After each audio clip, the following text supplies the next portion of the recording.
सो hey guys, good morning, good afternoon, good evening, जब भी आप इस क्लास को अटेंड कर रहे हैं। मैं विकी गुप्ता स्वागत करता हूं आप सभी का हमारा अपना यूट्यूब चैनल उड़ान इंग्लिश जोन में। सो आज के इस क्लास में एक क्वेश्चन है जो कि यहां से यहां तक है और आज का सिनेरियो कुछ अलग है।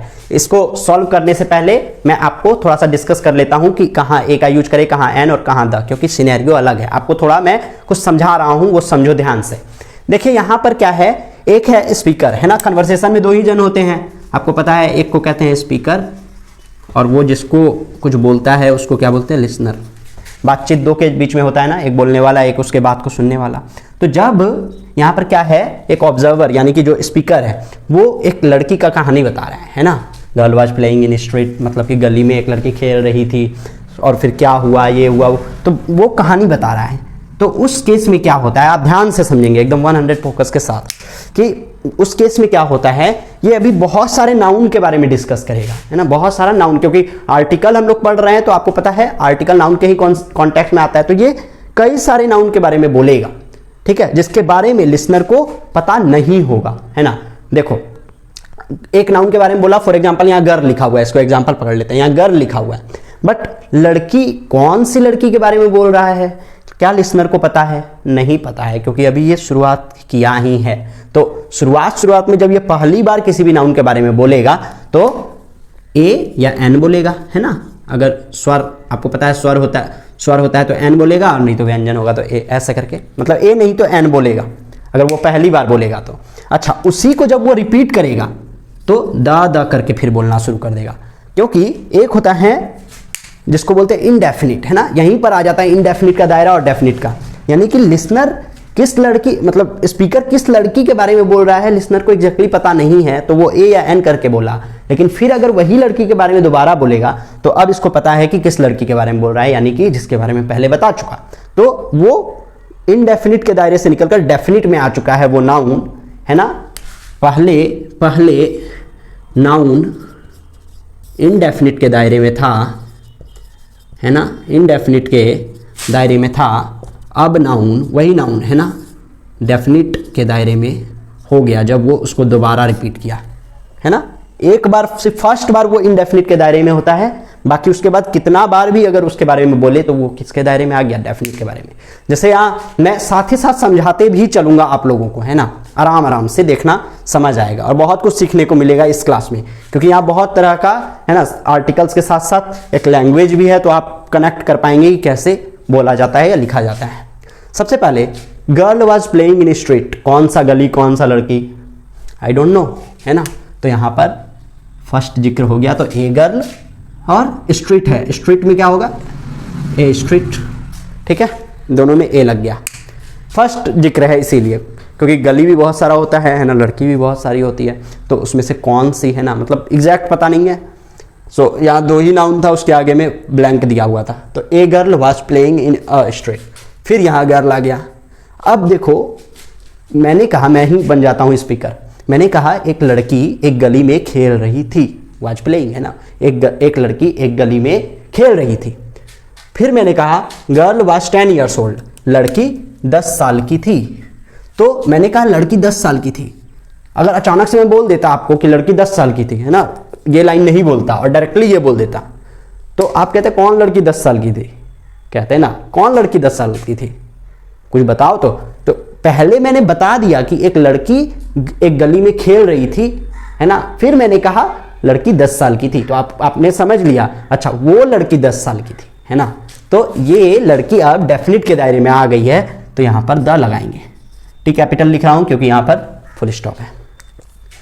The girl was 10 years old, she was playing with ball, वो किससे खेल रही थी, गेंद से। अब ये बॉल भी फर्स्ट बार जिक्र हो रहा है, ठीक है। अब बॉल बहुत सारे होते हैं तो उसमें से एक, है ना, तो a ball, she was playing with a ball, है ना। अब यहां पर बॉल है, बॉल वाज मेड ऑफ, मैंने कहा गेंद बना हुआ था, है ना। तो क्या लिसनर यानी आप, क्या आपको पता है कि मैं किस बॉल का बात कर रहा हूं, है ना। जब मैंने कहा कि बॉल बना था रबड़ का, किसका बना था, रबड़ का, तो आपको पता है किस बॉल का बात कर रहा हूं, वो बॉल जो जिससे लड़की खेल रही थी, तो द बॉल, है ना। सिंपल है, ये सेकंड बार रिपीट हो गया ना बॉल, एक बार तो पहले भी आ चुका है। बहुत आसान। The ball was made of रबड़, अब रबड़ यहां पर देखो, क्या ये काउंटेबल है या अनकाउंटेबल है? ए या एन लगा सकते हैं। यहां पर रबड़ का फर्स्ट बार जिक्र हो रहा है, सो कायदे से यहाँ ए या एन आप ऐसा सोच रहे होंगे कि लगाना चाहिए, बट मैं कहता हूं कि क्या ये काउंटेबल है, वो भी तो चेक करना जरूरी है ना। तो ये काउंटेबल नहीं है। द भी नहीं लगा सकते क्योंकि ये रिपीट नहीं हो रहा है ना। तो the ball was made of rubber, यहां पर क्या हो जाएगा? Cross, simple.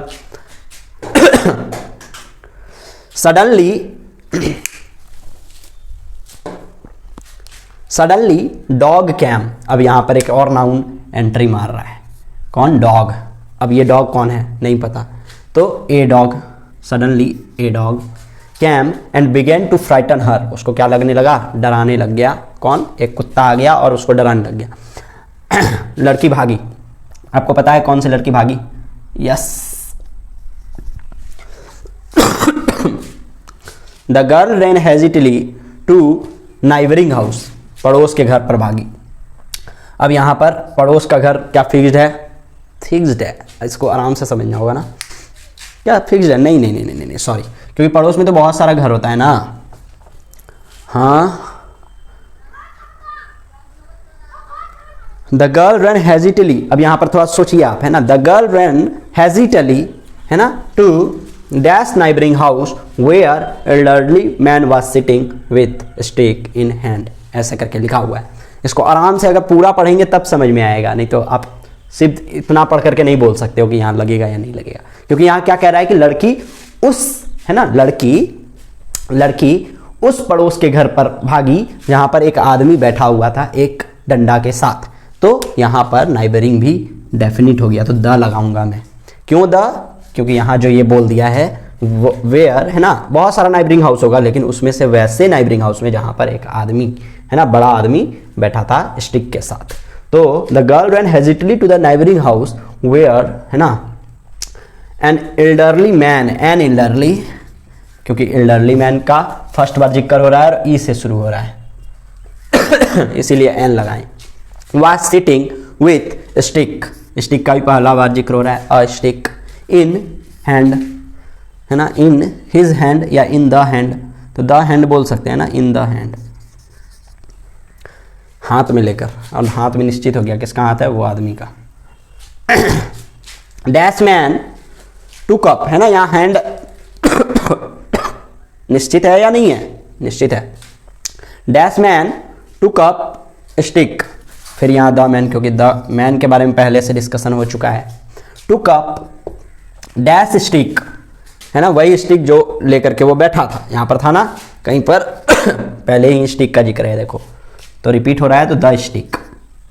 Rain to dog, वही डॉग, है ना, रिपीट हो गया।